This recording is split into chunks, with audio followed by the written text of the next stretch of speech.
It's been a week now since the big crash and recovery back up to 70K last week. The ninth worst crash in Bitcoin history. So here's Corey saying that you survived. Congratulations, you survived the ninth worst crash in Bitcoin history.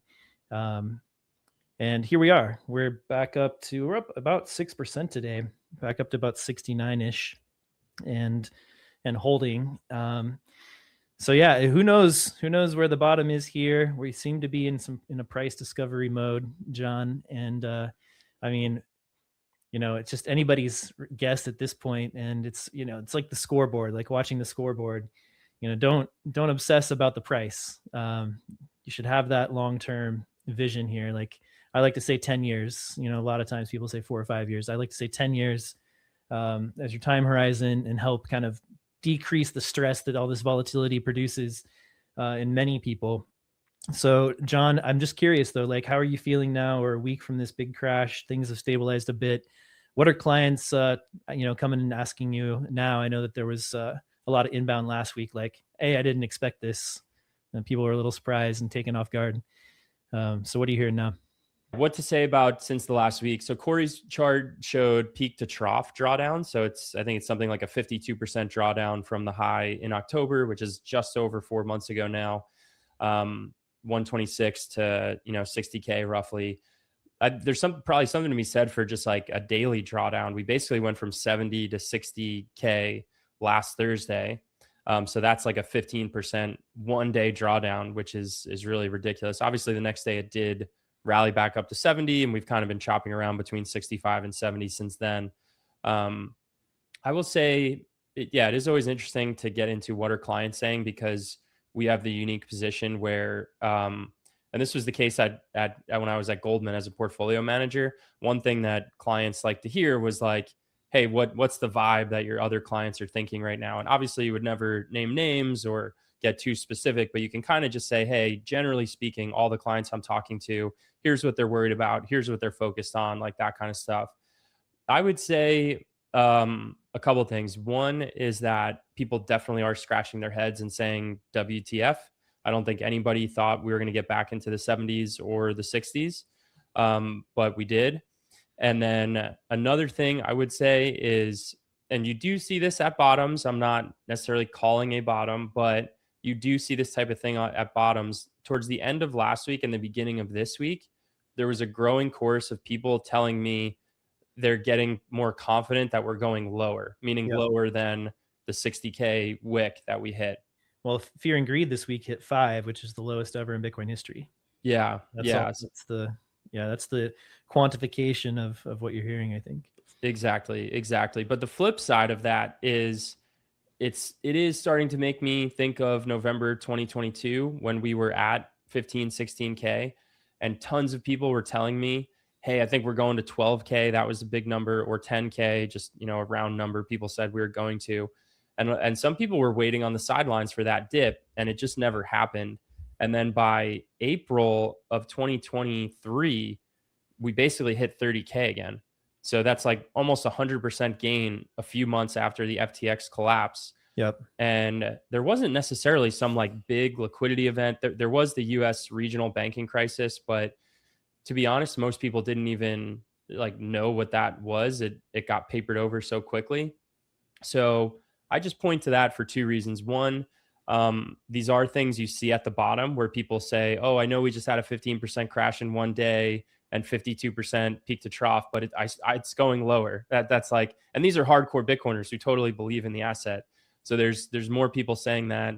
And then number two, let's just think back to what happened the last time we had this big of a fall. And there were a lot of people calling for it to fall lower. It didn't happen. And then 5 or 6 months later, there was a big rally.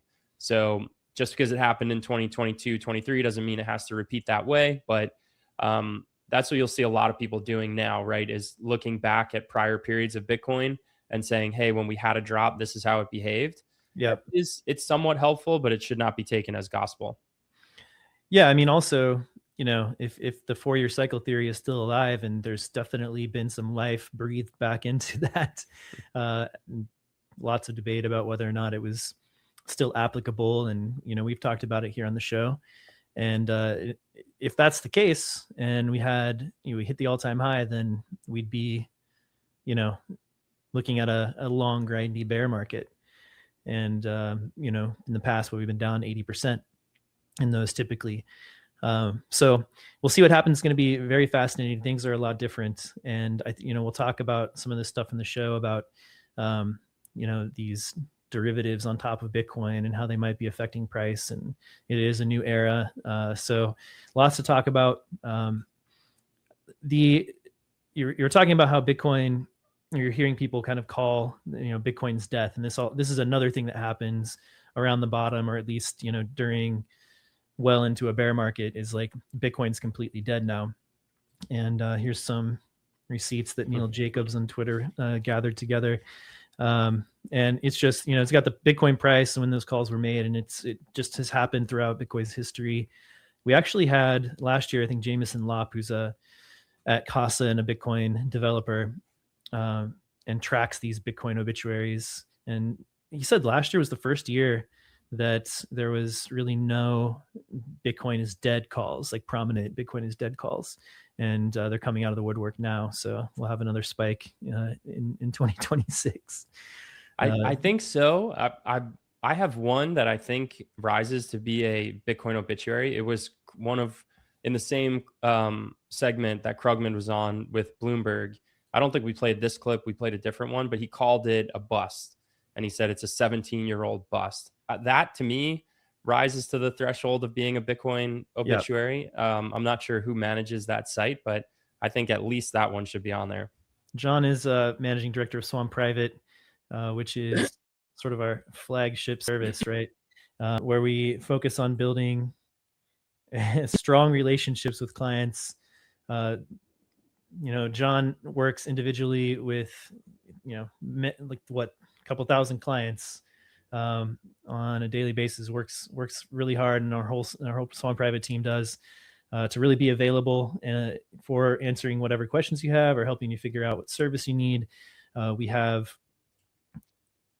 an IRA product here, Swan IRA. You can go to this page and check out the calculator here, put in your own assumptions and see what the projection would be to put Bitcoin in your IRA. You can do rollovers and transfers into a Swan IRA if you have a fiat IRA account sitting out there somewhere. It might be a good way to boost your Bitcoin stack. We also offer Swan Vault, which is, I think, the best way for anyone to self-custody. One of the great things about Bitcoin is that you can hold the asset yourself, control it yourself outside of the legacy financial system, KYC, etc. You can hold that. So with Swan Vault, we make that as easy as possible for you. You can have self-custody, but you don't have to go it alone, fully control your Bitcoin. You can go here and kind of see how things work. Great setup process too. It's extremely simple and straightforward. And of course, we're always there to help in case you have any questions. You can take a look at our other custody setups if you want to leave your Bitcoin at Swan, how we do that.